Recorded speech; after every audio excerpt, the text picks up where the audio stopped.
അങ്ങനെ ഇപ്പോൾ മൾട്ടിവേഴ്സിനെ എല്ലാം രക്ഷിച്ച് നമ്മുടെ ബാറ്റ്മാൻ തിരിച്ച് മറ്റേ പോർട്ടൽ വഴി തൻ്റെ ആൾക്കാരുടെ അടുത്തേക്ക് ചെല്ലുകയാണ്. എന്നിട്ട് അവിടെ വൈബ്രേറ്റ് ചെയ്ത് പോർട്ടൽ ഉണ്ടാക്കിക്കൊണ്ടിരിക്കുന്ന ജോണി ക്യൂക്കിനോട് വൈബ്രേറ്റ് ചെയ്ത് നിർത്തുവാൻ ബാറ്റ്മാൻ പറഞ്ഞത് അപ്പോൾ തന്നെ ജോണി ക്യൂക്ക് വൈബ്രേറ്റ് ചെയ്യുന്നത് നിർത്തുകയാണ്.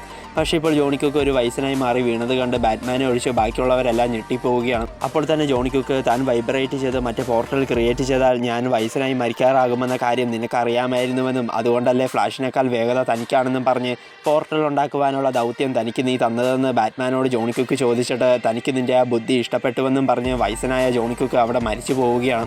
അത് കണ്ട് ഫ്ലാഷും ബാക്കിയുള്ളവർ അവിടെ സങ്കടപ്പെട്ട് നിൽക്കുകയെ സങ്കടപ്പെടുന്നതൊക്കെ നിർത്തിയിട്ട് മര്യാദയ്ക്ക് തൻ്റെ ഈ സങ്കേതത്തിൽ നിന്ന് ഇറങ്ങിപ്പോകാൻ ജസ്റ്റിസ് ലീഗിനോടും ലെക്സ് ലൂഥറിനോടും അൾട്രാമാൻ പറയുകയാണ്.